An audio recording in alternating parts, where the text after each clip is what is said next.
Guys, पूरे भारत में 400 से भी ज्यादा छोटी बड़ी नदियां बहती हैं। देश भर में बहने वाली इन छोटी बड़ी नदियों का कुछ न कुछ अपना एक खासियत होता है। पर झारखंड में एक ऐसी नदी बहती है जिसे हम स्वर्णरेखा नदी कहते हैं। स्वर्णरेखा नदी इसलिए नाम पड़ा क्योंकि उसके पानी के साथ साथ सोना भी बहता है। ये कोई आज नई की बात नहीं है, सैकड़ों साल से उस नदी में सोना बहते आया है। आज तक भी वैज्ञानिक इस चीज का पता नहीं लगा पाए कि ये सोना आखिर आ कहां से रहा है। वैज्ञानिकों के लिए इस नदी का सोना आज भी रहस्य है। राजधानी रांची से 16 किलोमीटर दूर नगड़ी गांव के रानी चुआ के पवित्र धरती से एक छोटे से चुआ यानी कि गड्ढे से निकली है। यहीं से निकलकर आगे कुछ दूरी पर झारखंड की जीवन दायिनी स्वर्णरेखा नदी का रूप ले लेती है। स्वर्णरेखा नदी 474 किलोमीटर की दूरी तय करती है। यह नदी अपने उद्गम स्थल से निकलने के बाद किसी भी नदी में नहीं मिलती है, बल्कि दर्जनों छोटी बड़ी नदियां स्वर्णरेखा नदी में आकर मिल जाती हैं। इस नदी की मुख्य सहायक नदी है काची और करकरी। रानी चुआ गांव के कुछ बुजुर्गों का ये कहना है कि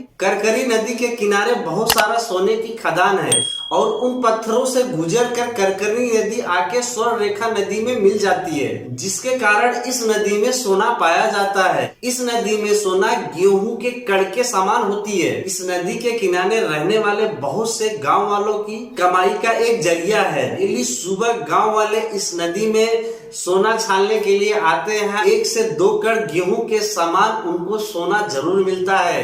पर डे की उनकी कमाई इस सोना बेच के लगभग 200 से 400 रुपए हो जाती है। स्वर्णरेखा नदी में 2 डैम बने हुए हैं। एक का नाम है गेतासुर डैम, दूसरे का नाम है चांडिल डैम। दोनों डैम झारखंड में ही बने हुए हैं। इस नदी पे हुंडरू और रेतम नाम के 2 वाटरफॉल भी हैं। यह नदी 3 राज्यों में बहती है, झारखंड, उड़ीसा और पश्चिम बंगाल, और लास्ट में बंगाल की खाड़ी में जाकर मिल जाती है। गाइस, इस नदी की खास बात यह है कि वहाँ के आदिवासी लोग जो डेली सुबह उठकर उस नदी में सोना निकालने के लिए जाते हैं, वो कभी भी 2 कण से ज्यादा नहीं पाते हैं। अब आप सोच रहे होंगे कि इस पे सरकार की नजर क्यों नहीं पड़ी। सरकार की नजर इस पे बहुत पहले पड़ गई थी। इस पे बहुत सारे सरकार की एजेंसियां आई थी जांच के लिए भी, पर उनको कुछ खास कामयाबी नहीं मिली। इसलिए गवर्नमेंट ने उस काम को बंद कर दिया। जिस छोटे से गड्ढे से स्वर्णरेखा नदी निकली है, उस गड्ढे के आजू बाजू बहुत सारे छोटे छोटे होल बने हुए हैं, जहां से कंटिन्यू पानी रिसता रहता है, जिससे कभी भी इस नदी में पानी की कमी नहीं होती है। गाइस, सबसे कमाल की बात यह है कि